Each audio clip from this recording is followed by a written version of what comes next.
السلام عليكم ورحمة الله وبركاته. الحمد لله نحمده ونستعينه ونستغفره ونعوذ بالله من شرور أنفسنا ومن سيئات أعمالنا. من يهده الله فلا مضل له ومن يضلل الله فلا هادي له. وأشهد أن لا إله إلا الله وحده لا شريك له وأشهد أن محمدا عبده ورسوله. أما بعد فقد قال الله تعالى في القرآن العظيم والفرقان المجيد: فأعوذ بالله من الشيطان الرجيم. بسم الله الرحمن الرحيم. رب اشرح لي ويسر لي أمري واحلل عقدة من لساني يفقهوا قولي. رب يسر ولا تعسر. إن أريد إلا الإصلاح ما استطعت وما توفيقي إلا بالله عليه توكلت وإليه أنيب. அளவில்லா கருணையாளன் நிகரில்லா நுடைய அல்லாஹ்வின் பெயரை கொண்டு ஆரம்பிச்சுகிறேன். அன்புக்குரிய தர்மி சகோதர சகோதரிகளே, தாய்மார்களே, அல்லாஹ்வுடைய நலப்பெரும் கிருபையினால் நாம் அவனுடைய கலாமாகிய அல் குர்ஆனுடைய விரிவுரையை தொடர்ந்து பார்த்து வந்தோம். அதில் ஒரு சிறு இடைவெளிக்கு பிறகு மீண்டும் அந்த வகுப்பை நாம் ஆரம்பம் செய்திருக்கின்றோம். இதுவரையிலும் சூரத்துல் பக்ரா என்கிற அத்தியாயத்தின் ஆரம்பம் முதற்கொண்டு 29 வசனங்கள் வரை நாம் பார்த்து முடித்து விட்டோம். இன்றைய தினம் 30வது வசனத்திலிருந்து நாம் பார்க்க இருக்கிறோம். அல்லாஹ் தஆலா இந்த அத்தியாயத்திலே மனித சமுதாயத்திற்கு தேவையான பல்வேறு விதமான வழிகாட்டுதலை வழங்கும் விதமாக மனிதன் எவ்வாறு படைக்கப்பட்டான், அவன் படைக்கப்பட்ட நோக்கம் என்ன, படைக்கப்படுகிற போது நிகழ்ந்த நிகழ்வுகள் என்ன என்பதையெல்லாம் மனித சமுதாயத்திற்கு படிப்படியாக இருப்பதற்காக வேண்டி, பாடமாக இருப்பதற்காக வேண்டி அல்லாஹ் சொல்லி காட்டுகிறான். அதன் அடிப்படையில் தான் இந்த இப்போது நாம் ஆரம்பிக்க இருக்கின்ற 30வது வசனம் தொட்டு ஒரு சில வசனங்கள் ஆதம் அலைஹிஸ்ஸலாம் அவர்கள் படைக்கப்பட்ட போது அல்லாஹும் மலாயிக்காவும் பேசிக்கொண்ட விஷயங்கள், அதே போன்று ஆதம் அலைஹிஸ்ஸலாம் அவர்களுக்கு சுஜூது செய்வதற்கு அல்லாஹ் இப்லீஸிற்கு கட்டளையிட்ட போது அதை அவன் மறுத்தான். மறுப்பதற்கு அவன் என்ன காரணத்தை சொன்னான். அதுபோன்று இப்லீஸ் அதன் காரணமாக அல்லாஹ்வுடைய சாபத்திற்குரியவனாக மாறினான். அதே போன்று அந்த இப்லீஸுக்கு மனிதனுக்கு மத்தியிலான பகைமையின் காரணமாக ஆதம் அலைஹிஸ்ஸலாம் அவர்கள் சொர்க்கத்தில் தங்க வைக்கப்பட்டதற்கு பிறகு அங்கிருந்து வெளியேற்றப்பட்டார்கள் என்பது போன்ற மிக ஒரு முக்கியமான மனித சமுதாயத்தின் மனித வரலாற்றில் நிகழ்ந்த மிக முக்கியமான சில நிகழ்வுகளை அல்லாஹ் தஆலா இந்த வசனத்தின் வாயிலாக நமக்கு சொல்லித் தருகிறான்.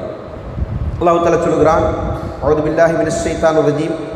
வஇத் கால ரப்புக லில் மலாயிகத்தி இன்னி ஜாயிலுன் ஃபில் அர்தி ஹலீஃபா காலு அத்தஜஅலு ஃபீஹா மன் யுஃப்ஸிது ஃபீஹா வயஸ்ஃபிகு அத்திமா வநஹ்னு நுஸப்பிஹு பிஹம்திக வனுகத்திஸு லக் கால இன்னி அலமு மா லா தஅலமூன். இந்த வசனத்தில் அல்லாஹ் தஆலா நபி ஸல்லல்லாஹு அலைஹி வஸல்லம் அவர்களுக்கு எடுத்து கூறும் மூலமாக அல்லாஹ் சொல்கிறான்: உம்முடைய இரட்சகன் மலாயிக்காவிடம் கூறியதை நீங்கள் நினைவு கூறுங்கள். நான் பூமியில் ஒரு ஹலீஃபாவை ஏற்படுத்தப் போகிறேன். அப்போது அவர்கள் கூறினார்கள், அதாவது மலாயிக்கா கூறினார்கள், பூமியில் இரத்தம் சிந்தி குழப்பத்தை ஏற்படுத்தக்கூடியவர்களையா நீ படைக்கப் போகிறாய்? நஹ்னு நுஸப்பிஹு பிஹம்திக், நாங்கள் உன்னுடைய புகழை துதித்து கொண்டிருக்கிறோம். வனுகத்திஸு லக், உன்னை பரிசுத்தப்படுத்தி கொண்டிருக்கிறோம் என்று அந்த மலாயிக்கா கூறினார்கள். அப்போது அல்லாஹ் சொல்கிறான்: இன்னி அலமு மா லா தஅலமூன், நீங்கள் அறியாதவற்றை எல்லாம் நான் அறிந்திருக்கிறேன் என்று அல்லாஹ் தஆலா அவர்களுக்கு பதிலளித்தார். இந்த வசனத்தை பொறுத்தவரையில் இந்த ஆதம் அலைஹிஸ்ஸலாம் அவர்கள் படைக்கக்கூடிய அந்த நிகழ்வின் ஆரம்பத்தில், துவக்கத்தில் நடந்த ஒரு உரையாடல். இந்த இடத்துல அல்லாஹ் என்ன செய்றான், மலாயிக்காவிடத்தில் பேசுகிறான். என்ன பேசுகிறான்? நான் ஒரு படைப்பை, பூமியில் ஒரு ஹலீஃபாவை படைக்க இருக்கிறேன் அப்படின்னு சொல்கிறான். இந்த வசனத்திற்கு விளக்கம் சொல்லும்போது இமாம் இப்னு கஸீர் அவர்கள் சொன்னாங்க, அல்லாஹ் மனிதர்களை படைப்பதற்கு முன்பாகவே அவருடைய மேன்மையை குறித்து, மனிதனுடைய மேன்மையை குறித்து மலாயிக்காவின் அவை நினைவு கூறி அதன் மூலம் என்ன செஞ்சிருக்கிறான், அல்லாஹ்வுடைய அருட்கொடையை நமக்கு வழங்கியிருக்கிறான். அதாவது அல்லாஹ் மனிதர்களை மலாயிக்காவின் அவை, அதாவது மலக்கிடத்தில் அல்லாஹ் என்ன செய்றான், மனிதர்களை குறித்து பேசினான் என்பதே மனிதர்களுக்கு அல்லாஹ் செய்திருக்கின்ற ஒரு அருட்கொடை என்பதாக என்ன செய்கிறாங்க சொல்லி காட்டுறாங்க. அதற்கு அடுத்தபடியாக இது கால என்று சொல்லுகிறான் இல்லையா, குரானில் எந்த இடங்களெல்லாம் இது என்கிற சொல் பயன்படுத்தப்படுகிறது. இது கால என்று சொன்னாங்க இல்லையா, இது அந்த இது என்கிற வார்த்தை எங்கெல்லாம் வருகிறதோ அந்த இடத்துலலாம் என்னது நினச்சி பாருங்க, நினைவு கூறுங்கள் என்பதுதான் அதற்கான பொருளாக இருக்கும் என்று நினைச்சாங்க. மொழியியல் அறிஞர் அபுல் பக்காயில் கூஃபி ரஹ்மத்துல்லாஹி அவர்கள் நினைச்சாங்க சொல்கிறாங்க. இப்போ இது வந்து மொழியியல் அறிஞர்களிடத்தில் எங்கெல்லாம் குரானில் இது கால ரப்புக்கலில் மலாய்க்கா, இது குல்லா லில் மலாய்க்கத்தி என்றெல்லாம் அல்லாஹ் நினைச்சான் பல வசனங்களை சொல்லி காட்டுறான். அந்த இடங்களெல்லாம் என்ன அர்த்தம் அப்படின்னு சொன்னால் நினைவு கூறுங்கள், அதாவது ஏற்கனவே நடந்த ஒரு விஷயத்தை எடுத்து சொல்லி அதை ஞாபகப்படுத்துவதற்காக அல்லாஹ் நினைச்சான் இந்த செய்தியை சொல்லி காட்டுறான் என்பதாகத்தான் அதற்கான பொருளாக இருக்கும் என்பதை நினைச்சாங்க சொல்லி காட்டுறாங்க. அடுத்ததாக இந்த வசனத்தில் ஹலீஃபா என்கிற வார்த்தை, நான் அதை வந்து வசனத்தை மொழிபெயர்க்கும் போது ஹலீஃபா என்பதை மொழிபெயர்க்காமல் சொன்னேன் இல்லையா. ஏன் அப்படின்னா ஹலீஃபா என்றால் யார், ஹலீஃபா என்றால் அதற்கான பொருள் என்ன என்பதில் முஃபஸ்ஸிர்களுக்கு மத்தியில் கருத்து வேறுபாடு. இந்த வசனத்தை அடிப்படையாக கொண்டு சிலர் என்ன செய்கிறாங்க, மனிதனுடைய மிக முக்கியமான ரோல் இந்த உலகத்தில் என்ன அப்படின்னு சொன்னால் அவன் வந்து ஆட்சியை உருவாக்கணும். ஏனென்றால் மனிதன் யார், ஹலீஃபா. ஹலீஃபா என்று சொன்னால் அதற்கு என்னது நேரடியான அர்த்தம் வந்து பின்தொடரலாக வரக்கூடியவர், ஒருவருக்கு பின்னர் அந்த இடத்தை நிரப்பக்கூடியவர் என்பதன் அதற்கான நேரடியான பொருள். அப்போ இந்த அர்த்தத்தில் அல்லாஹ்வுடைய ஹலீஃபா தான் மனிதன். அப்படின்னா என்ன அர்த்தம், அல்லாஹ் வந்து ஆட்சி அதிகாரத்தை இந்த பூமியில் நிலைநாட்டுவதற்காக வேண்டி அல்லாஹ்வின் ஆட்சி படைக்கப்பட்டவன் தான் யார், மனிதன். அந்த ஒரு அந்தஸ்தில் தான் அல்லாஹ் என்ன செஞ்சுருக்கிறான், ஆதம் அலைஹிஸ்ஸலாமை படைக்கிறான். அப்போ அதே பொறுப்பு தான் யாருக்கு இருக்குது, எல்லா மனிதருக்கும் இருக்கிறது என்பதாக ஒரு சாரார் வாதிடுகிறார். ஆனால் இந்த வாதம் சரியா அப்படின்னு பார்த்தீங்கன்னா இந்த மொத்த வசனத்துடைய விளக்கத்தை நாம் எடுத்து பார்க்கிற போது பெரும்பான்மை முஃபஸ்ஸிர்கள், குர்ஆனுடைய விரிவுரையாளர்கள் இதற்கு அளித்திருக்கின்ற விளக்கத்தை நாம் பார்க்கிற போது இது தவறு என்று நம்மால் விளக்க முடியும். இந்த வாதம் என்னது, தவறான வாதம். ஏன் அப்படின்னு சொன்னால் இந்த வசனத்திற்கு விளக்கம் சொல்லும்போது இமாம் தபீர் ரஹ்மத்துல்லாஹி அவர்கள் சொன்னாங்க, ஹலீஃபா என்பது ஒருவர் மற்றொரு இடத்தில் அவருக்கு பின் நின்றால் அந்த விஷயத்தில் அவர் என்ன செய்கிறாரு, இவருக்கு ஹலீஃபாவை வந்தாங்கன்னு சொல்லுவாங்க. அதான் மொழி ரீதியாக நம்ம சொல்லி காட்டிய அர்த்தம். சரிங்களா. இமாம் இப்னு அத்தியா ரஹ்மத்துல்லாஹி அவர்கள் சொன்னாங்க, பின்னர் வருபவர் என்பதுதான் ஹலீஃபா என்பதனுடைய பொருள், அதாவது ஒருவருடைய இடத்திற்கு பின்னாடி வர்றவர். இமாம் இப்னு கஸீர் அவர்கள் சொன்னாங்க, ஒருவருக்கு பின் ஒருவராக வரும் சமுதாயம் தலைமுறை என்கிற பொருளில் தான் என்ன செய்யப்பட்டிருக்கு, இந்த ஹலீஃபா என்கிற சொல் அல் குர்ஆனில் பயன்படுத்தப்பட்டிருக்கிறது. இதற்கு அவங்க என்ன ஆதாரங்கள் எடுத்து வைக்கிறாங்க அப்படின்னு பார்த்தீங்கன்னா, அல்லாஹ் தஆலா சூரத்துல் அன்ஆம் 6வது அத்தியாயத்துடைய 165வது வசனத்தில் அல்லாஹ் சொல்லும்போது என்ன சொல்றானா,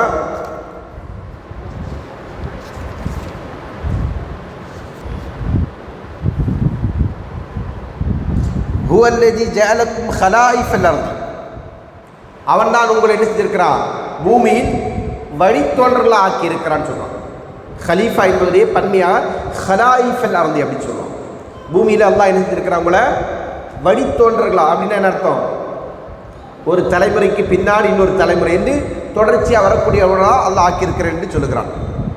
அதே போன்று 27வது அத்தியாயத்துடைய 62வது வசனத்தில் அதிலும் அல்லாஹ் என்ன செஞ்சான், உங்களை ஹலாயிஃபுகளா அதாவது வழித்தோன்றல் ஆக்கியது யார் என்று அல்லாஹ் கேட்குறான். அதே போன்று 43வது அத்தியாயத்துடைய 60வது வசனத்தில் அல்லாஹ் என்ன சொல்லுவான், நாம் நாடி இருந்தால் மக்களுக்கு பதில் என்ன செஞ்சிருப்போம், மலாய்க்காயில் ஏற்படுத்தி அவர்களை பின்தொன்றல் ஆக்கியிருப்போம், தொடர்ச்சியாக ஒன்றன் பின் வரக்கூடியவர்கள் ஆக்கியிருப்போம் என்று அல்லாஹ் தஆலா சொல்லுகிறான். இப்படி அல் குர்ஆனில் என்ன செய்கிறான், அல்லாஹ் தஆலா பல்வேறு இடங்களில் இந்த ஹலீஃபா என்கிற வார்த்தையின் பன்மை சொல்லை பயன்படுத்தி அங்கெல்லாம் என்ன செய்கிறான், அல்லாஹ் ஒரு தலைமுறைக்கு பின்னர் இன்னொரு தலைமுறை வரக்கூடியவர்கள் என்கிற அர்த்தத்தை அல்லாஹ் சொல்லி காட்டுறான். அப்போ ஹலீஃபா என்கிற இந்த வார்த்தையை பொறுத்தவரையில் அதற்கு நேரடியான பொருள் என்ன அப்படின்னு சொன்னால் தலைமுறையாக வரக்கூடியவர்கள். அப்போ ஆதம் அலைஹிஸ்ஸலாம் அவர்களுக்கு அல்லாஹ் என்ன செய்றான், இன்னி ஜாயிலுன் ஃபில் அர்தி ஹலீஃபா, நான் ஒரு ஹலீஃபா, ஒரு ஹலீஃபா என்று தான் அல்லாஹ் சொன்னான். இந்த ஒரு ஹலீஃபா என்று சொன்னால் அது யார்? தலைமுறையாக வரக்கூடிய ஒரு சமுதாயத்தை உருவாக்க இருக்கிறேன் என்பதால் அதற்கான பொருள் என்பதை என்ன செய்றான், அல்லாஹ் தஆலா சொல்லி காட்டுறான்.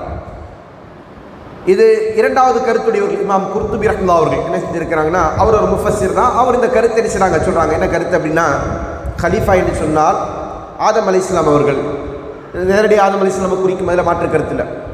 அவர்கள் என்ன செய்வாங்கன்னா, அல்லாஹ்வின் சட்டங்களையும் கட்டளையும் பூமியில் முறைப்படுத்தும் அல்லாஹ்வின் ஹலீஃபா ஆவார் அப்படின்னு சொல்லிட்டு, அப்போ அந்த அடிப்படையில் இந்த அதிகாரத்திற்கு வரக்கூடியவர்கள் எல்லாருமே யார்? ஹலீஃபா. இதன் அடிப்படையில் ஆட்சி தலைவர்களாக இருக்க வேண்டியவர்கள் என்பதுதான் இந்த ஹலீஃபா என்பதுடைய பொருள். அதன் அடிப்படையில் அல்லாஹ்வுடைய சட்டங்களை அவங்க என்ன செய்வாங்க, பூமியில் நிலைநாட்டுவார்கள் என்று சொல்கிறாங்க. ஆனால் இப்படி இந்த இரண்டு அர்த்தங்கள், இரண்டு கருத்துக்கள் இதற்கு கொடுக்கப்பட்டாலும் இந்த இடத்தில் மிக பொருத்தமான அர்த்தம் எது அப்படின்னு சொல்லி கேட்டால் என்ன சொல்லுவோம், நம்ம வழித்தோன்றர்கள். ஏன் அப்படின்னு சொன்னால், அடுத்த வசனம் இதை இன்னும் தெளிவுபடுத்தும்.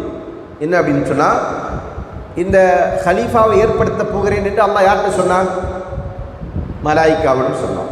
அப்போ அவங்க என்ன செஞ்சாங்க, அவங்க ஒரு கேள்வி எழுப்புனாங்க இல்லையா? என்ன கேள்வி எழுப்புனாங்க? பூமியில் ரத்தம் சிந்தி குழப்பத்தை ஏற்படுத்தக்கூடியவர்களையா நீ படைக்கப் போகிறாய் அப்படின்னு. அப்போ ஹலீஃபா என்பது அல்லாஹ்வுடைய ஆட்சியை நிலைநாட்டக்கூடியவர் என்று இருந்தால் அப்படி பொருள் கொள்வதற்கு இடம் இருக்கா? பூமியில் குழப்பம் செய்வாங்க, அதனால் ரத்தம் சிந்துவாங்க அப்படின்னு பொருள் கொள்வதற்கு இடம் இருக்கா அப்படின்னு கேட்டால் இல்லை. அது மட்டும் இல்லாமல் அந்த ஒரு வார்த்தை அது ஆதம் அலைஹிஸ்ஸலாம் அவர்களை மட்டுமே குறிக்கும் என்றிருந்தாலும் என்ன இல்லை, அதற்கு வாய்ப்பில்லை. ஏன்னா ஒரு நபர் என்ன செய்ய மாட்டார், அவரே குழப்பம் செஞ்சு அவரே ரத்தம் சிந்தி அப்படி பூமியில் நடப்பாருன்னு கேட்டால் நடக்க மாட்டார். அப்போ அவர் மூலமாக ஏற்பட இருக்கின்ற சந்ததி, அந்த வழித்தோன்றர்கள் இந்த பண்புடையவர்களாக இருப்பார்கள் என்பதைத்தான் இந்த வசனம் சுட்டி காட்டுகிறது என்பதனால தான் என்ன செஞ்சாங்க, மலாயிக்கா அப்படி ஒரு கேள்வி கேட்குறாங்க. சரிதானே? மலாயிக்கா கேட்ட கேள்வி அதுதான். அப்போ அந்த கேள்வியிலேயே என்ன அர்த்தம் ஒளிஞ்சிருக்கு? வழித்தோன்றர்களாக, அதாவது தலைமுறையாக என்ன செய்வாங்க, இந்த மனித சமுதாயம் இந்த உலகத்தில் பல்கி பெருகுவார்கள். அப்போ பெருகும்போது என்ன செய்வாங்க, இயல்பாகவே ஒருத்தர் 2 பேர் இருக்கும்போது பிரச்சனை இல்லாத இருக்கக்கூடிய இடம் பல பேர் உருவாகும் போது என்ன செய்வோம், பிரச்சனை உண்டாகும்.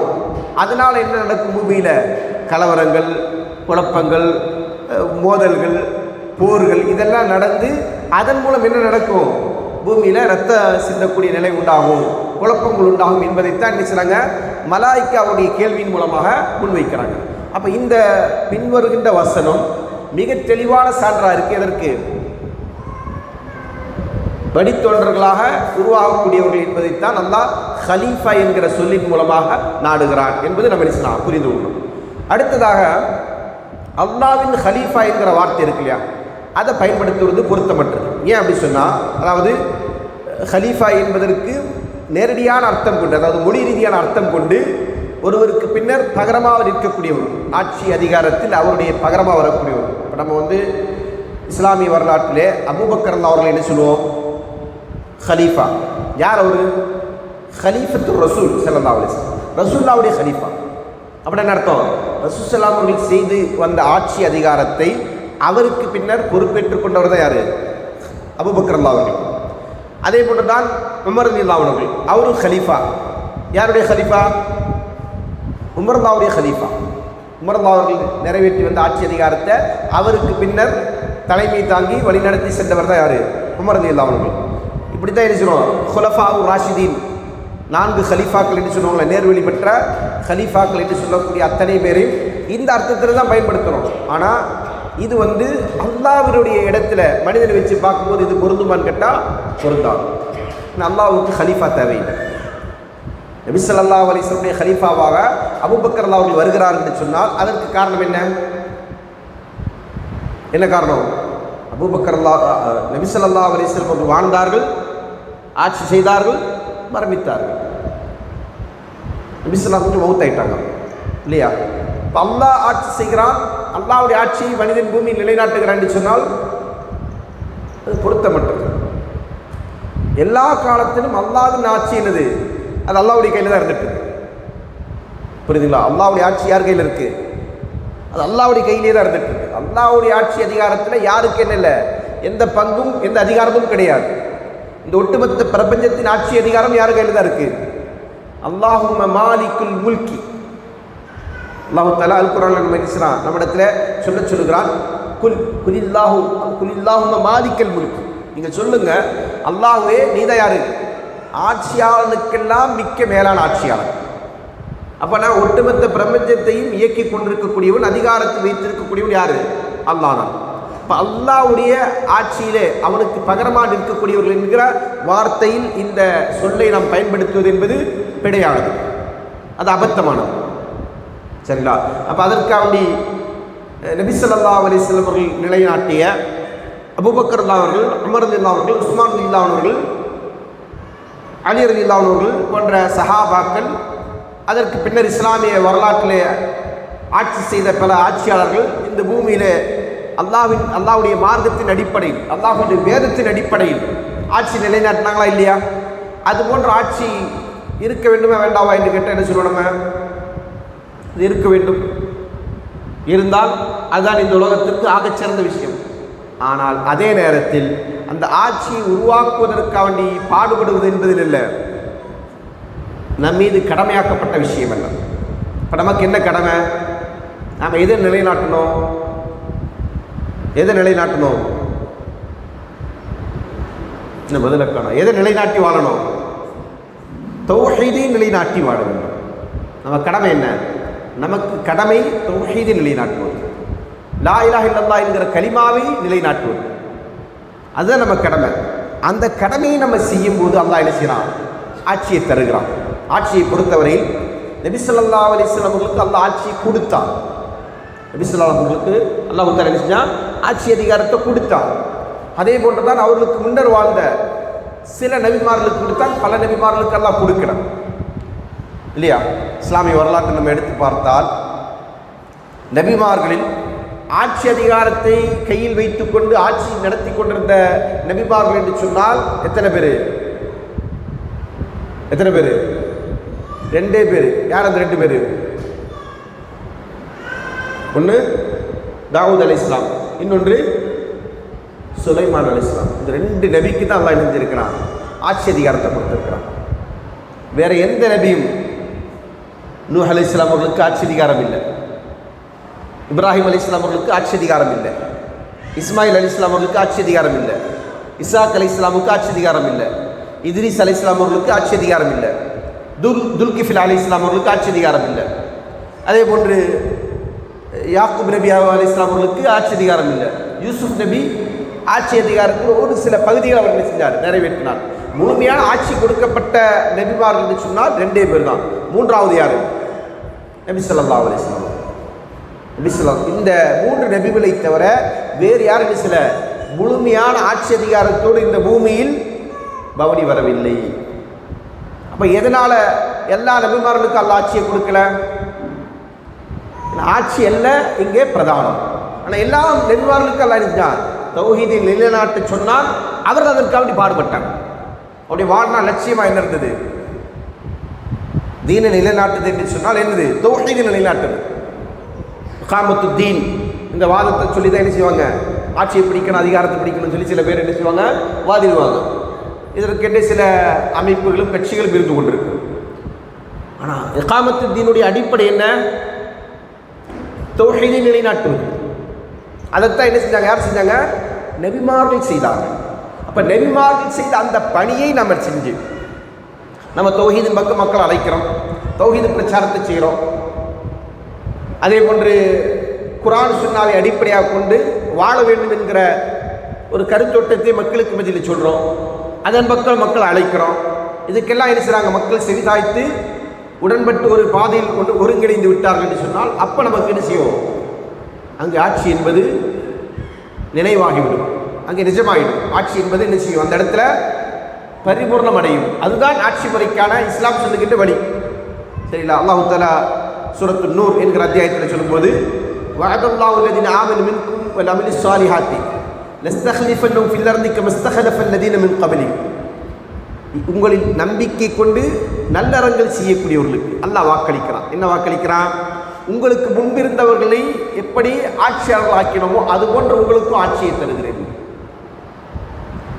அந்த இடத்துல என்ன சொல்றான்? இஸ்தஹலஃப, அதாவது உங்களை ஹலீஃபாக்கள் ஆக்குறேன். அப்போ அந்த இடத்துல என்ன அதிக பொருள் என்ன சொன்னால் ஆட்சியாளர்கள் ஆக்குறேங்களா. அப்போ இது அல்லாஹ் எப்படி சொல்கிறான்? உங்களுக்கு முன்பிருந்தவர்களுக்கெல்லாம் வாக்களித்த ஒரு வாக்குறுதியை போன்று உங்களுக்கு வாக்களிக்கிறேன்னு சொல்கிறான். இப்போ அவங்களுக்கு கொடுத்தா உங்களுக்கும் கொடுக்குறேன். எப்படி கொடுக்குறேன்? அதுக்கான வழிமுறை சொல்லும்போது என்ன செய்யணும்? அல்லாஹ் நீங்கள் என்ன செய்யணும்? யஅ்புதூனனி வலா யுஷ்ரிகு பி ஷைஆ, என்னை மட்டுமே வணங்க வேண்டும், எனக்கு எந்த ஒன்றையும் இணை கற்பிக்கக்கூடாது. அப்போ தௌஹீதை நிலைநாட்டணும்.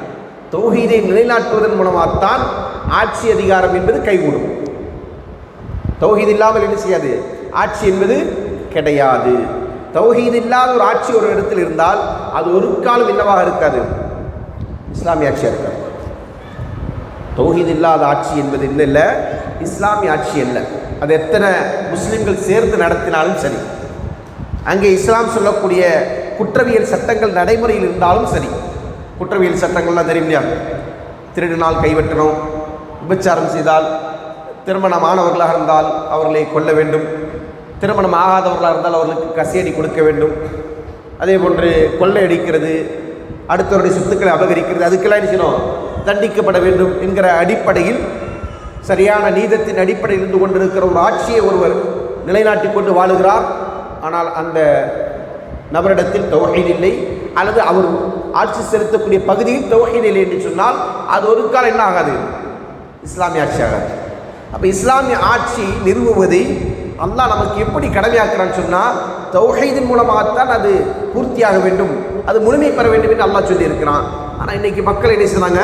இதை புரிந்து கொள்ளாததன் காரணமாக இன்றைக்கு நம்ம சமுதாயத்தில் ஒரு சில இளைஞர்கள் கூட என்ன செய்கிறாங்கன்னா, எதை முன்னிலைப்படுத்தி அவங்களுடைய அழைப்பு இருக்கும் என்று கேட்டால், அவங்களுடைய தாவா இருக்குன்னு கேட்டிங்கன்னா எதாக இருக்கும்? ஆட்சி அதிகாரம். நீங்கள் பார்த்தீங்கன்னா உலகத்தில் பரவலாக ஐஎஸ்ஐஎஸ் அப்படின்ற ஒரு அமைப்பு இருக்குது, ஒரு தீவிரவாத அமைப்பு.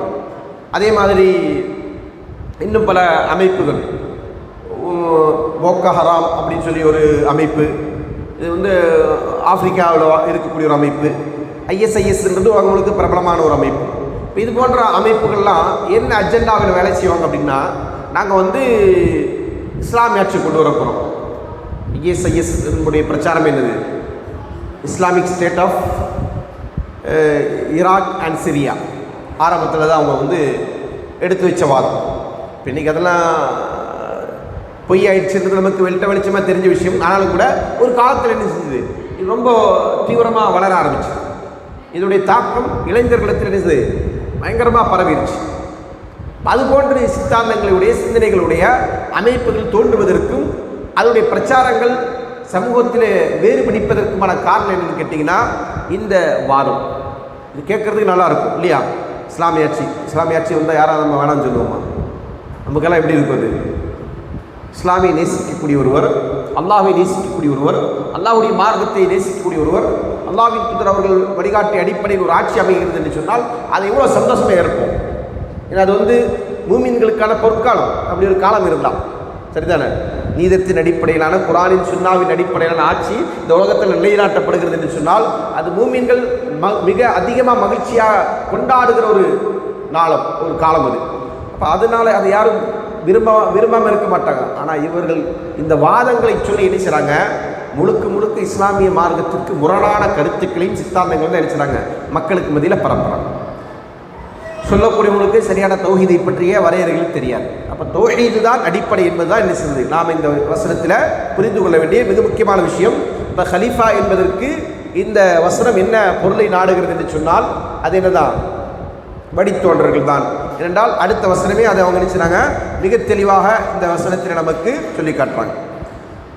இப்போ இதையும் என்ன செய்கிறாங்க? இமாம் இப்னு கஸீர் அவர்கள் என்ன செய்கிறாங்க? அவருடைய விரிவுரை நூலில் சொல்லி காட்டுறாங்க. இப்போ இதில் கலீஃபா என்பது ஆதம குறிச்சிட்டு ஆட்சியாளர் தான் என்று அந்த வசனம் நாடப்படும் என்றிருந்தால் மலாய்க்கா எழுப்பி இந்த கேள்விக்கு அர்த்தம் இல்லாமல் போயிடும். சரிங்களா? அப்படின்றத அவங்க சொல்லிட்டு அப்போ இதுலேருந்து என்ன விளங்குது அப்படின்னா, இது வந்து மக்கள் மனித சமுதாயம் பெரும் கொண்ட கூட்டமாக ஒரு வழித்தோன்றலாக வருவார்கள். அதனால் அவரிடத்தில் இது போன்ற குழப்பங்கள்லாம் ஏற்படும் என்பதுதான் அதனுடைய பொருள் என்பதை செஞ்சிருக்கிறாங்க. மலக்குகள் விளங்கி வைத்து தான் அதை கேட்டிருக்கிறாங்கிறதா அதுக்கு அர்த்தம் அப்படின்னு சொல்கிறாங்க. அடுத்தது இப்போ இந்த வசனத்தில் என்ன சொன்னால் அல்லாஹ் தஆலா என்ன சொன்னால், நான் ஒரு ஹலீஃபாவை படைக்க இருக்கிறேன் அப்படின்னு சொல்லும்போது மலாயிக்கா என்ன செய்கிறாங்க, அவங்க குழப்பம் செய்வாங்க, ரத்தம் சிந்துவாங்க அப்படின்றத கேள்வி வைக்கிறாங்க. இது மலாயிக்கா அல்லாஹ்விடத்தில் குறுக்கீடு செய்வதற்கு அப்படி நீ படைக்க வேண்டாம், படைச்சா அவங்க மூலமாக இந்த மாதிரியான தோஷங்கள் உண்டாகும், இது போன்ற இடையூறுகள் இன்னல்கள் ஏற்படும் என்கிற அர்த்தத்தில் அல்லாஹ்விடத்தில் கிராஸ் கொஸ்டின் சொல்லுவோம் இல்லையா, எதிர்கேள்வி, அது போன்றவர்கள் கேள்வி கேட்டாங்களா அப்படின்னா அதல்ல. இதற்கு விளக்கத்தை குறித்து மிருகசரம் சொல்லும்போது சொல்கிறாங்க, அப்படி அவங்க சில கேட்கல. ஏன்னா அல்லாஹ் தஆலா அவர்களை பற்றி சொல்லும்போது லா யஸ்பிகூனஹு பில் கவுல், அவர்கள் அல்லாஹ்விடத்தில் முந்தி பேச மாட்டாங்க. சரிங்களா, அல்லாஹ் ஒன்று சொல்ல அதற்கு மாற்றமாக அவங்க செய்ய மாட்டாங்க, அவங்க கேள்வி கேட்க மாட்டாங்க, அது அவருடைய பண்பல்ல. அப்போ அப்படி இருக்கும்போது அவர்கள் இதை கேட்டதற்குரிய காரணம் என்ன சொன்னால், அல்லாஹ் இதை அவர்களுக்கு அனுமதித்திருக்கிறான். இந்த கேள்வி கேட்பதற்கு அல்லாஹ் அவர்களுக்கு அனுமதித்திருக்கிறான்.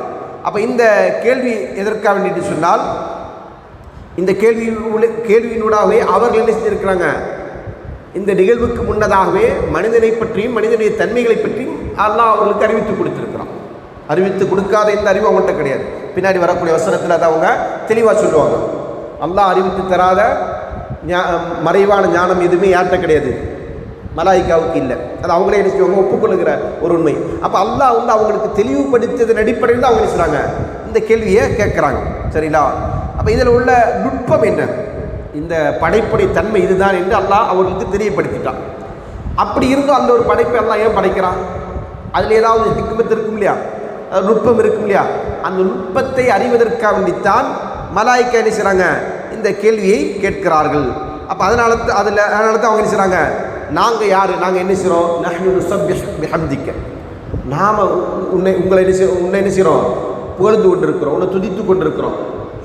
தினமும் எங்களுடைய வேலை என்ன, அல்லாஹ் மலாயிக்காவை பொறுத்தவரையில் அவர்கள் என்ன செய்கிறாங்க, இரவு பகல் பாராமல் இடைவெளி இல்லாமல் எந்நேரமும் அல்லாஹ் துதித்து கொண்டிருக்கக்கூடியவங்க. அல்லாஹ் அவர்களை பண்பாக சொல்லும்போது என்ன செய்வான், அவங்க என்ன செய்வாங்க, லா யஃப்துரூன், அவர்களுக்கு அதில் எந்த களைப்புமே இல்லை, ஓய்வு உறக்கம் இல்லாமல் என்ன செய்கிறாங்க, அல்லாஹ்வை துதிப்பாடிக்கொண்டே இருக்கக்கூடியவங்க. மனிதனே அல்லாஹ் வணங்க வேண்டும் என்கிற நோக்கத்துக்கு தான் படைச்சிருக்கானாலும் மனிதன் என்ன செய்யறதில்லை, எல்லா நேரமும் அதை செய்கிறது கிடையாது. அப்படிப்பட்ட ஆற்றலும் யாருக்கு இல்லை, மனிதனுக்கு இல்லை. அப்போ இப்படி இருக்கும்போது மலாயிக்கா என்ன செய்கிறாங்க, அதை சொல்லி நாங்கள் தான் என்ன செய்கிறோம், இந்நேரமும் உன்னை துதித்து கொண்டும் உன்னை புகழ் பாடிக்கொண்டும் உன்னை தூய்மைப்படுத்தி கொண்டு உன்னை தொழுது கொண்டு இருக்கிறோமே, அப்படி இருந்து அவங்க என்ன செய்கிறாங்க சொல்கிறாங்க. அப்போ அல்லாஹ் அதனால தான் என்ன செய்கிறான், அதற்கு பதிலளிக்கும் முன்னமாகத்தான் இன்னி அலமு மாலா தஅலமூன், அல்லாஹ் சொல்கிறான், என்ன சொல்கிறான், நீங்கள் அறியாதவற்றை நான் அறிவேன். அப்போது இந்த படைப்பை படைப்பதில் இருந்து கொண்டிருக்கிற நுட்பம் என்ன, அதற்கு பின்னால் அல்லாஹ் என்ன திட்டத்தை வைத்திருக்கிறான், அதனால் அல்லாஹ் தஆலா என்ன செய்கிறான், எதை இந்த உலகத்திற்கு பறைசாற்ற இருக்கிறான் என்பதை பற்றி யாருக்கு தெரியாது, மலாயிக்காவுக்கு தெரியாது. அப்போ இந்த வசனமும் நமக்கு என்ன செய்யுது, நேரடியாகவே அல்லாஹ்வை சொல்லி காட்டிட்டா, என்ன சொல்லிட்டான், இன்னி அலமு மாலா தஅலமூன், நீங்கள் அறியாதவற்றை நான் அறிவேன். அப்போ என்ன அர்த்தம், மலாயிக்காவுக்கு என்ன கிடையாது, இல்முல் கைபு கிடையாது, மறைவான ஞானம் கிடையாது. அப்போ மனிதனை பற்றி அவங்க கேட்டது மறைவான ஞானத்தின் அடிப்படையில் அல்ல, அது எந்த அடிப்படையில், அல்லாஹ் அவர்களுக்கு அந்த படைப்பை பற்றி அறிவித்து தந்ததின் அடிப்படையில். அந்த கேள்வி கேட்க வேண்டிய தேவை என்ன, அதில் ஒரு நுட்பம் யாரும் அறிந்திருக்கிறான், அந்த கேள்வி ஏன் கேட்கணும், அவங்க எதுக்காக வேண்டி கேட்டாங்க அந்த கேள்வியை, எந்த கேள்வி, பூமியில் ரத்தம் சிந்தி குழப்பம் ஏற்படுத்தக்கூடியவங்களை படைக்க போகிறியா என்று எல்லா இடத்துல என்ன செய்கிறாங்க, மலக்குகள் கேட்டாங்களா இல்லையா. இந்த கேள்வியை மலக்கு ஏன் கேட்டாங்க, தெரியாது இல்லையா, தெரியாதான், அதான் உண்மை. அதுக்கு பதில் அதில் ஒரு நுட்பம் அடங்கி இருக்கிறது. அந்த கேள்வி கேட்பதன் மூலமாக தான் என்ன செய்வது, மனிதனுடைய தன்மையில் இதுவும் அடங்கும். மனிதனுடைய தன்மையில் அல்லாஹ் சொன்ன அந்த மனிதன் மூலமாக இந்த உலகத்தில் இஸ்லாஹும் இருக்கிறது, ஃபசாதும் இருக்கிறது. பூமியில் மனிதன் மூலமாக சமாதானம் ஏற்படுத்தக்கூடிய நிகழ்வுகளும் இருக்கிறது, குழப்பம் செய்யக்கூடிய நிலையும் இருக்குது. அப்போ இரண்டு தன்மையும் நாட்டு இருக்குது, மனிதன்கிட்ட இருக்குது. அப்போ அப்படிப்பட்ட ஒரு படைப்பாத்தை என்ன செஞ்சிருக்கிறான், மனிதன் படைக்கப்பட்டிருக்கிறான். அப்போ அந்த படைப்பை எதற்காக படைத்திருக்கிறான் என்று சொன்னால் அதில் அல்லாஹ் என்ன செஞ்சிருக்கிறான், ஒரு நுட்பத்தை வைத்திருக்கிறான். அந்த நுட்பம் என்ன நம்ம பார்க்குறோம். இப்போ மனிதர்களை ஆதம் அலைஹிஸ்ஸலாம் அவர்கள் யார், ஒரு நபி. அதே போன்று நபி நூஹ் அலைஹிஸ்ஸலாம் அவர்கள் அல்லாஹ்வுடைய தூதர், அவ்வல் ரசூல், உலகத்திற்கு அனுப்பப்பட்ட முதல் தூதர். அதே போன்று இப்ராஹிம் அலைஹிஸ்ஸலாம் அவர்கள் அல்லாஹ்வுடைய ஹலீல், அல்லாஹ்வுடைய உற்ற நண்பர். அதே போன்று மூசா அலைஹிஸ்ஸலாம் அவர்கள் கலீமுல்லா, அல்லாஹ்விடத்தில் உரையாடியவர். இப்படி நினைச்சிடும் எத்தனை நபிமார்களை பார்க்குறோம். அதே போன்று நபிமார்களை தாண்டி நல்ல மனிதர்கள், பாவங்கள்லேருந்து விலகி வாழக்கூடிய, அல்லாஹ்வை அஞ்சி வாழக்கூடிய, தக்வாவோடு இருக்கக்கூடிய எத்தனை மனிதர்களை என்ன செஞ்சுருக்கிறோம் நம்ம வரலாற்றில் பார்க்குறோம். இப்படிப்பட்ட மனிதர்களை எல்லாம் அல்லாஹ் இருக்கிறான் படைக்கணும்னு அல்லாஹ் நாடி இருக்கிறான். அந்த படைப்பின் மூலமாக தானே அவங்களுக்கு இந்த தரஜா கிடைக்கும். அதே போன்ற உலகத்தில் என்ன செய்வோம், அல்லாஹ்வுடைய ஆற்றல் அல்லாஹ் என்ன செய்யறான் வெளிப்படுத்தி காட்டுறோம். அல்லாஹ்வுக்கு இப்படிப்பட்டவர்களையும் படைக்க முடியும், இப்படிப்பட்டவர்களையும் படைக்க முடியும். மனிதர்கள் புனிதர்கள் என்று சொல்லக்கூடியவர்கள் இருக்கிறாங்க இல்லையா. ஏன்னா மனிதர்களை சிலர் என்ன செய்வாங்க, மனிதனை பொறுத்தவரையில் பலவீனமாக படைக்கப்பட்டிருக்கிற ஒரு படைப்பு, பாவம் செய்ய வேண்டும் என்கிற சிந்தனையோடு படைக்கப்பட்டிருக்கிற படைப்பு. அப்படி இருந்தும் இந்த நபிமார்கள் எப்படி இருக்கிறாங்க, பாவமற்றவர்களாக இருக்கிறாங்க. அப்போ அதனால் அவங்க என்ன செய்கிறாங்க, மலாய்க்கா என்கிற அந்த படைப்பு அறவே பாவம் செய்ய வேண்டும் என்கிற எண்ணம் இல்லாதவர்கள். லா யஸூன் அல்லாஹ மாமரும் வயஃஅலூன மா யுமரும். அல்லாஹ் அவர்களை பற்றி சொல்லும்போது என்ன சொல்றான், அல்லாஹ் ஏவியதற்கு அவர்கள் என்ன செய்ய மாட்டாங்க, மாறு செய்ய மாட்டாங்க. மாறு செய்தல் என்கிற அந்த சிந்தனையே இல்லாத ஒரு படைப்பு யாரு, மலாய்க்கா. அவருக்கு என்ன இல்லை, அப்படிப்பட்ட எண்ணமே கிடையாது.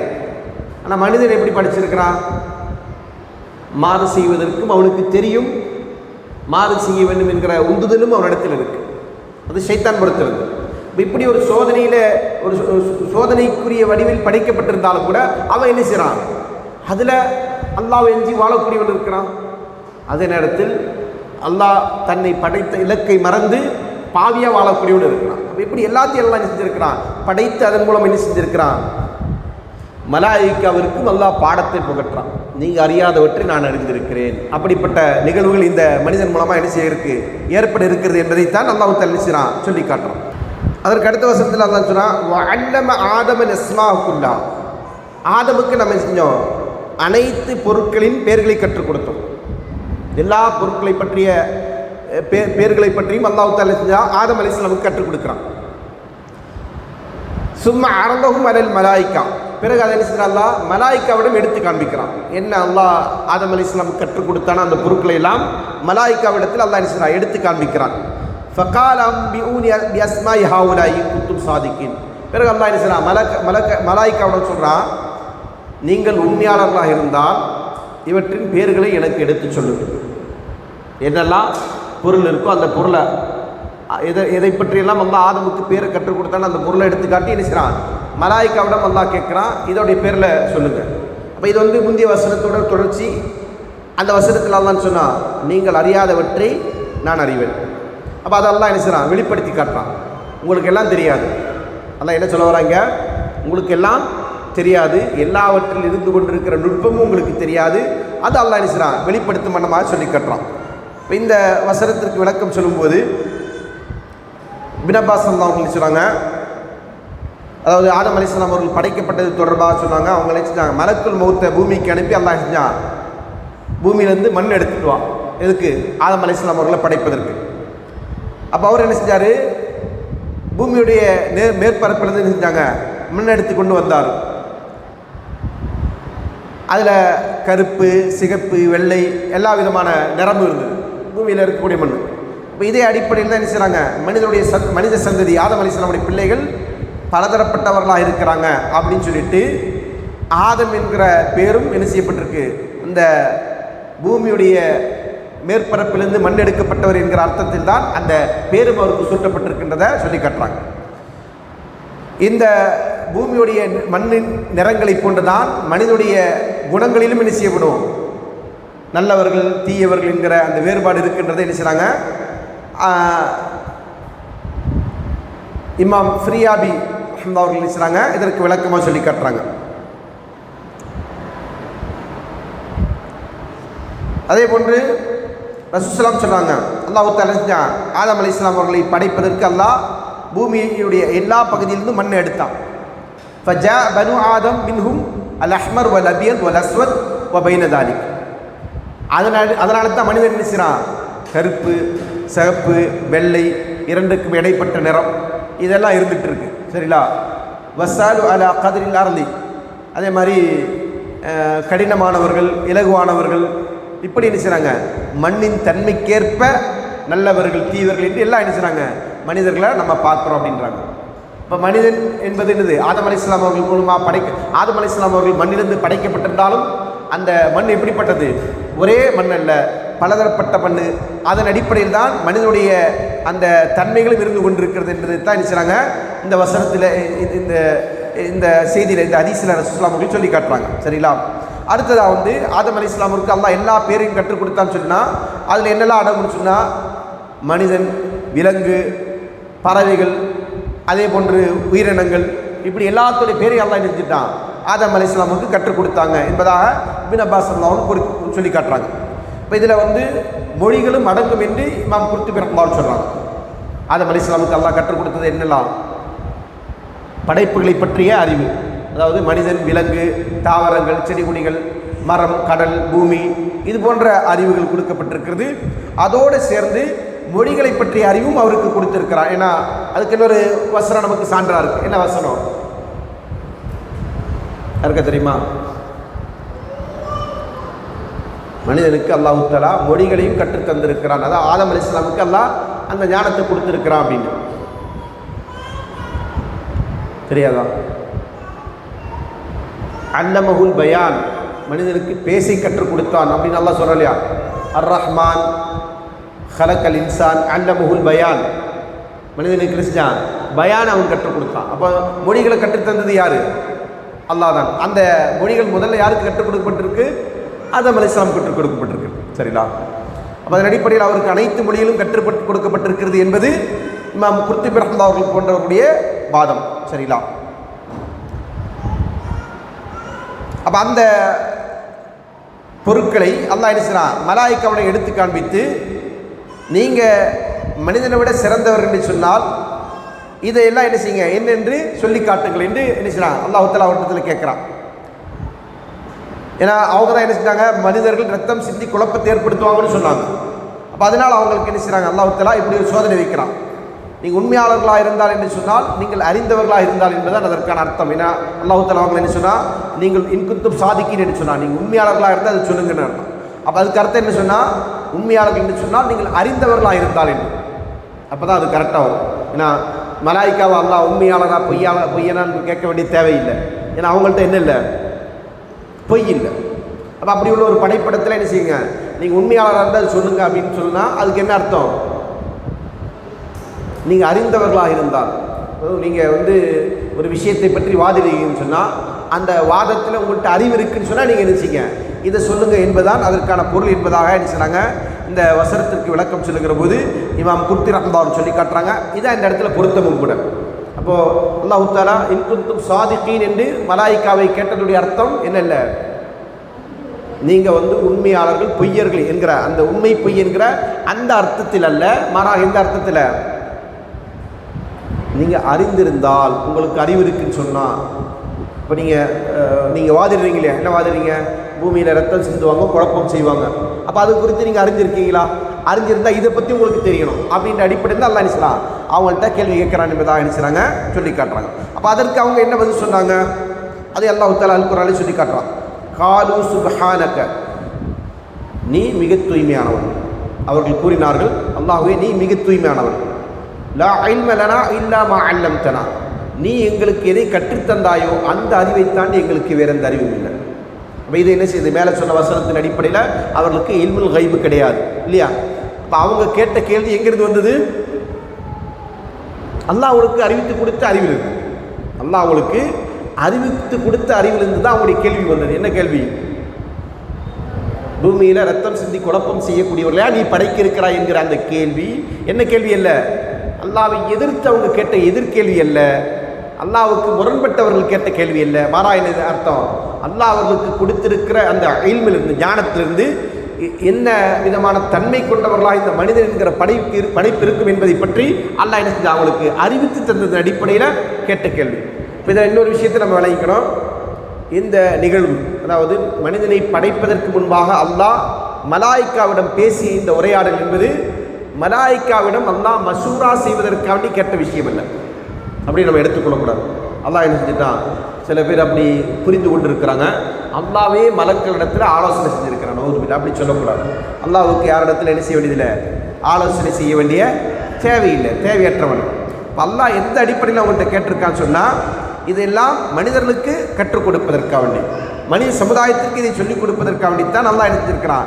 இது போன்ற ஒரு நிகழ்வை ஏற்படுத்தியிருக்கிறான் என்று என்ன செய்கிறாங்க, அவர் சொல்கிறாங்க. அப்போது இந்த இடத்துல என்ன செய்கிறாங்க, மலக்கள் சொன்னாங்க, சுப்ஹானக, நீ பரிசுத்தமானவன், அதாவது மிக தூய்மையானவன். அல்லாஹ்வை தவிர வேறு யாரும் என்ன செய்ய மாட்டாங்க, மறைவானவற்றை அறிய மாட்டாங்க. அப்போது மறைவானவற்றை அறியக்கூடியவன் தான் யார்? இங்கே பரிசுத்தமானவன் என்று ஏன் சொல்கிறாங்க அப்படின்னா, அல்லாஹ் மட்டும்தான் யார், குறைகளுக்கு அப்பாற்பட்டவன், தூய்மையானவன், பரிசுத்தமானவன் என்று சொன்னால் எல்லாவற்றையும் நுணுக்கமாக அறிந்தவன். சரிங்களா? மறைவான விஷயமும் யாருக்கு தான் தெரியும், அல்லாஹ்வுக்கு மட்டும்தான் தெரியும், வேறு யாருக்கும் மறைவான விஷயம் தெரியாது.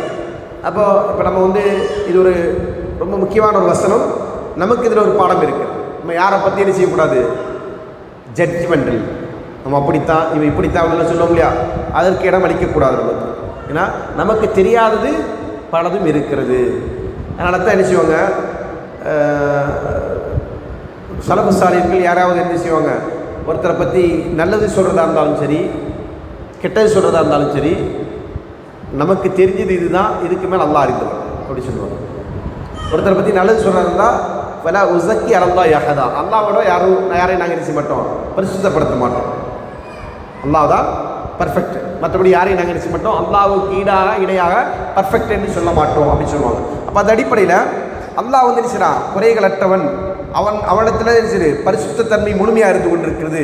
ஏன்னா அவன் தான் என்ன செய்யறான், மறைவானவற்றை அறிந்தவனாக இருக்கிறான். இப்போ நாங்கள் யார், நாங்கள் யாருமே என்ன இல்லை, அதாவது மலக்குகள் சொல்லக்கூடிய நாங்கள் யாரும் என்ன இல்லை, மறைவானவற்றை அறிந்தவர்கள் அல்ல, பரிசுத்தவான்கள் அல்ல. எனவே நாங்கள் என்ன செய்கிறோம், எங்களுடைய தவறிலிருந்தும் பாவத்திலிருந்தும் உன் பக்கமே நாங்கள் என்ன செய்கிறோம், மீளுகிறோம். இன்னக அன்தல் அலீமுல் ஹக்கீம், நீ யார், எல்லாவற்றையும் அறிந்தவனாகவும் நுட்பமான நுண்ணறிவாளனாகவும் இருக்கிறாய் என்று நினைச்சிட்டாங்க மலக்குகள் அல்லாஹ்விடத்தில் கூறினார்கள். அப்போது ஞானத்தில் முழுமையடையாதவர்கள் தான் மற்ற எல்லா படைப்பும், அது மலக்காக இருந்தாலும் சரி, அதைத்தான் என்ன செய்கிறாங்க மலக்குகள் என்ன செய்கிறாங்க, அல்லாஹ்விடத்தில் சொல்லி காட்டுறாங்க.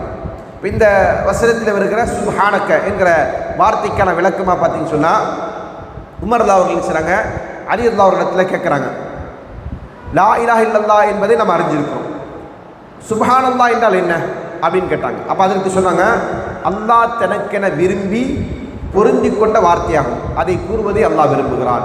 சுப்ஹான் என்று சொன்னால் பரிசுத்தம், அதாவது அல்லாஹ்வை நாங்கள் பரிசுத்தப்படுத்துகிறோம், தூய்மைப்படுத்துகிறோம். அல்லாஹ் மிக தூய்மையானவன், அல்லாஹ் மிக பரிசுத்தமானவன் என்பதால் அந்த வார்த்தைக்கான பொருள். அப்போ அந்த வார்த்தையை அல்லாஹ் என்ன செய்கிறான், சொல்வதை விரும்புகிறான் என்று என்ன செய்கிறாங்க இப்னு அலி ரலியல்லாஹு அவர்கள் என்ன செய்கிறாங்க சொல்லி காட்டுறாங்க. அப்போ அதைத்தான் என்ன செய்கிறது இந்த வசனத்தில் பயன்படுத்தப்பட்டிருக்கிறது. அப்போ சுப்ஹானக லா இல்ம லனா, அவங்க என்ன சொன்னாங்க, யா அல்லாஹ் நீ மிக பரிசுத்தமானவன், உன்னை நாங்கள் பரிசுத்தப்படுத்துகிறோம், நாங்கள் எங்களுக்கு என்ன இல்லை, எந்த ஞானமும் இல்லை, இல்லாமல் அல்லா நீ எங்களுக்கு அறிவித்து தந்ததை தவிர. இன்னக அன்தல் அலீமுல் ஹக்கீம், நீ யார், யாவற்றையும் அறிந்தவன், எல்லா அறிவுக்கும் சொந்தக்காரன் யார், அல்லாஹ் மட்டும்தான். ஹக்கீம், எல்லாவற்றை குறித்தும் நுட்பமான நுண்ணறிவாளர், ஹிக்மத்துடையவன். ஹக்கீம் என்று சொன்னால் ஹிக்மத்துடையவன், அதில் எல்லாத்திலும் இருக்கக்கூடிய நுட்பம் என்ன. அப்போ இதில் இந்த வார்த்தையில் என்ன அர்த்தம், என்ன விளக்கம் இருக்குது, அல்லாஹ் ஏன் படைக்கிறான், எதற்கு படைக்கிறான் என்கிற நுட்பம் யார்கிட்ட தான் இருக்குது, அல்லாஹ்விடத்தில் தான் இருக்குது. அப்போ அந்த கேள்வியிலேருந்து நாங்கள் என்ன செய்கிறோம், மீண்டுட்டோம். யார், மலக்குகள் என்ன சொல்கிறாங்க, அந்த கேள்வியிலேருந்து நாங்கள் மீண்டுட்டோம், எங்களுக்கு விடை கிடச்சிருச்சு. என்ன விடை கிடச்சிருச்சு, அதை பற்றி நுட்பம் உனக்கு தான் தெரியும், எங்களுக்கு தெரியாது, தெரியவும் தேவையில்லை. ஏன்னா சில விஷயங்களை பற்றிய ஹிக்மத்துகளை அல்லாஹ் என்ன செய்யறதில்லை, வெளிப்படுத்துறதில்லை. பல விஷயங்களை பற்றிய நுட்பங்கள் அல்லாஹ் வெளிப்படுத்தினாலும் பல விஷயங்களை பற்றிய நுட்பங்களை அல்லாஹ் வெளிப்படுத்தாமல் மறைத்து வைத்திருக்கிறார். அது அல்லாஹ்வுடைய ஹிக்மத். அதுவே என்னது, அல்லாஹ்வுடைய ஹிக்மத். சரிங்களா? ஒவ்வொன்றும் ஏன் நடக்குது, எதுக்கு நடக்குது அப்படின்றது நமக்கு தெரியாது, எல்லாத்துக்கும் நமக்கு தெரியாது. ஆனால் சில விஷயங்களுக்கு நமக்கு தெரியும் இல்லையா, சில விஷயங்களுக்கு நம்மளால் தெரிந்து கொள்ள முடியும். எப்படி தெரிந்து கொள்ள முடியும்? ஒன்று அல்லாஹ் அதை சொல்லி இருப்பான், அல்லது அல்லாஹ்வுடைய தூதர் ஸல்லல்லாஹு அலைஹி வஸல்லம் அவர்கள் அதை சொல்லி இருப்பாங்க. இல்லையா காலம் அதை நமக்கு தெளிவுபடுத்தும். காலம் நமக்கு அதை தெளிவுபடுத்தும். இதை தாண்டியும் நுட்பங்கள் இருக்கிறது, ஹிக்மத்துகள் இருக்குது. அது யாருக்கு தான் தெரியும்? அல்லாஹ்வுக்கு தான் தெரியும். அப்போ ஒரு மூமினை பொறுத்தவரை, ஒரு முஸ்லீமை பொறுத்தவரை செய்யணும், நமக்கு தெரிந்தாலும் சரி தெரியாவிட்டாலும் சரி அல்லாஹ்வுடைய ஹிக்மத், அல்லாஹ்வுடைய நுட்பம் என்பது எல்லாவற்றையும் நம்மால் சூழ்ந்தறிய முடியாது, நம்மால் தெரிந்து கொள்ள முடியாது என்று இருந்தாலும் கூட அல்லாஹ் நமக்கு நாடியதை புரிந்து கொண்டு செல்ல வேண்டும். நம்ம சில பேர் வாழ்க்கையில் என்ன செய்வாங்க, கஷ்டப்பட்டு உழைப்பாங்க, ஆனால் வாழ்க்கையில் முன்னுக்கு வர முடியாது. கஷ்டப்பட்டுகிட்டே இருப்பாங்க, வாழ்க்கையில் முன்னுக்கு வர முடியாது. அதே மாதிரி சில பேர் அவரளவுக்கு கஷ்டப்பட மாட்டார், வாழ்க்கையில் முன்னுக்கு வந்துடுவாங்க. இல்லையா? அப்படி நம்ம பார்க்குறோம். 2 பேர் இருக்கிறாங்க, ஒருத்தர் ரொம்ப கடினமாக கஷ்டப்படுறாரு, அவனை வாழ்க்கையில் முன்னுக்கு வர முடியல. இன்னொருத்தர் அவ்வளோலாம் கஷ்டப்பட மாட்டார், ஆனால் சீக்கிரத்தில் முன்னுக்கு வந்துடுவார். ஏன்? 2 பேரும் தானே உழைச்சாங்க, 2 பேரும் சம்பாதிக்க முயற்சி பண்ணாங்களே, ஏன் ஒருத்தர் முன்னுக்கு வந்தார் ஒருத்தர் முன்னுக்கு வரல? அங்கே நம்ம என்ன சொல்லுவோம், அவருக்கு அல்லா நாடி இருக்கிற, இவருக்கு அது அல்லா நாடலை. இவருக்கே அல்லா நாடாமல் போனால் அதுக்கான நுட்பம் அவரால் அறிந்து கொள்ள முடியாது. அது யாருக்கு தான் தெரியும்? அல்லாஹ்வுக்கு தெரியும். ஏன்னா உலகத்தில் கிடைச்சவனுக்கு கொஞ்சமாக கிடைக்கும். நீங்கள் எவ்வளோ கஷ்டப்பட்டாலும் கஷ்ட நஷ்டத்துடைய வாழு, உனக்கு மறுமையில் வரும்போது நினைச்சினேன் இதை விட சிறந்தது தரேன் அப்படின்றதுக்காக ஒருத்தர் அல்லாஹ் நினைச்சினா உலகத்தில் கஷ்டப்படுத்துறான்னு சொன்னால் அது அல்லாஹ்வுடைய ஹிக்மத். அந்த ஹிக்மத்தை புரியாத நாம் என்ன செய்வோம், நான் எவ்வளோ செஞ்சாலும் அல்லாஹ் எனக்கு ஒன்றுமே தரலையே, இப்படி தான் நிறைய பேர் என்ன செய்வாங்க, விரக்தியில் ஆவாங்க. அல்லாஹ்வை என்ன செய்வாங்க, அல்லாஹ் மீது அவநம்பிக்கை கொள்வாங்க. அப்படிப்பட்ட எண்ணங்கள் வரக்கூடாது. ஏன்னா அல்லாஹ் ஹக்கீம். அல்லாஹ் யார்? அலீமு, ஹக்கீமு. இது 2 அல்லாஹ்வுடைய பேர்கள். அல்லாஹ் அலீம். அலீம் என்றால் எல்லாத்தையும் அறிஞ்சவர், எல்லாம் அல்லாஹ்வுக்கு தெரியும். அல்லாஹ்வுக்கு தெரியாத எதுவுமே இல்லை. ஹக்கீம், அல்லாஹ் நுட்பமானவர். அல்லாஹ்வுடைய நுட்பத்தில், அல்லாஹ்வுடைய ஞானத்திலிருந்து மறைந்த ஒன்றுமே இல்லை, எல்லாத்தையும் துல்லியமாக அறிந்து வைத்திருக்கிறான். இப்போ அல்லாஹ் தஆலா நினைச்சான், ஒருவருக்கு கொடுக்கிறான் கொடுக்காமல் இருக்கிறான்னு சொன்னால் எல்லாத்திலும் அல்லாஹ்வுடைய பரிபூர்ணமான ஹிக்மத் அடங்கி இருக்கிறது. கொடுக்கறதுலேயும் ஹிக்மத் இருக்குது, கொடுக்காமல் இருக்கிறதுலேயும் ஹிக்மத் இருக்குது. சரிதானே? ஒருத்தருக்கு அல்லாஹ் கொடுத்துட்டு அவன் என்ன செஞ்சிருவான், ஒருவேளை அவன் அதன் மூலமாக வழிகட்டு போயிடுவான், நாசமாக போயிடுவான். அப்போ அல்லாஹ் சோதனையிலே வச்சிருக்கிறான் அவனை, நீ நாசமாக இடக்கூடாதுன்றதுக்காக. அதுதான் அதில் இருக்கிற ஹிக்மத்தாக இருக்கும். ஆனால் நம்ம தெரியாது, நம்ம என்ன செய்வோம், எனக்கு கிடைக்கல, நான் கஷ்டப்பட்டேன், நான் முயற்சி பண்ணேன், எல்லாத்திலையும். இப்போ அது பொருளாதாரம்னு மட்டும் இல்லை, பதவிகளாக இருக்கட்டும், பட்டங்களாக இருக்கட்டும், தகுதிகளாக இருக்கட்டும், ஏன் மார்க்காக இருக்கட்டும், எதில் ஆனாலும் சரி அல்லாஹ் நமக்கு கொடுத்ததை நினைச்சிடும் புரிஞ்சுக்கொள்ளணும். கொடுத்ததில் அல்லாஹ்விடத்தில் என்ன இருக்கும், அல்லாஹ்வுடைய ஹிக்மத் இருக்கும். அல்லாஹ்வுடைய ஹிக்மத் அதில் கண்டிப்பாக இருக்கும். நம்ம அது தெரியலைனாலும் பரவாயில்லை, நம்ம அதை நினைச்சுவோம் புரிஞ்சு கொண்டு வாழ்வோம் என்கிற அடிப்படையை நம்ம நினைச்சணும். அல்லாஹ்வுடைய இந்த பேரின் மூலமாக நம்ம விளங்கணும். அதன் அடிப்படையில் நம்ம நினைச்சணும். இந்த வசனத்திலே சொல்லப்பட்டதை போன்று அல்லாஹ் தஆலா இதில் என்ன செஞ்சிருக்கிறான், மனிதனை படைப்பதற்கு முன்னால் அல்லாஹ் மலாயிக்காவிடம் பேசியதும் படைத்ததற்கு பின்னர் நடந்த சில நிகழ்வுகளையும் அல்லாஹ் நினைச்சான் சொல்லி காட்டுறான். அப்போ அந்த இடத்துல எல்லாம் அல்லாஹ் நினைச்சான் அல்லாஹ்வுடைய பரிபூர்ணமான ஞானத்தையும் அவருடைய நுட்பத்தையும் நமக்கு எடுத்து சொல்கிறான். அதை நம்ம எல்லா நேரத்திலும் விளங்கணும். நம்முடைய வாழ்க்கையில் முழுக்க முழுக்க நம்ம நினைச்சணும், அல்லாஹ் பரிபூர்ணமான ஞானத்திற்கு சொந்தக்காரன். அல்லாஹ் குறை உள்ளவன் அல்ல, அல்லாஹ் நிறைவானவன். நாம குறை உள்ளவர்கள். நம்முடைய குறை அறிவை கொண்டு அல்லாஹ்வை சிந்திக்கிற போது நமக்கு என்ன செய்யாது, சில நேரத்தில் விளங்க முடியாமல் போயிடும்.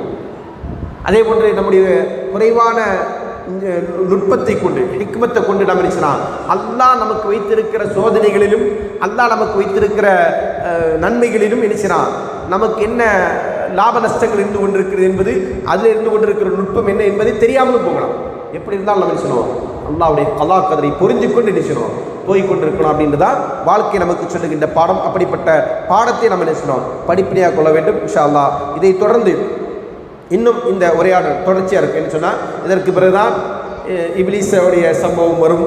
அவன் மனிதனை வழிகெடுத்தது எப்படி, அல்லாஹ் ஆதம் அலைஹிஸ்ஸலாம் கற்றுக் கொடுத்த அந்த பெயர்களை அவர்கள் எப்படி சொல்லி காட்டினாங்க என்பதை பற்றிய செய்திகள்லாம் இருக்குது. இன்ஷா அல்லாஹ் அந்த வசனங்களை நம்ம வரக்கூடிய அமர்வில் பார்ப்போம்.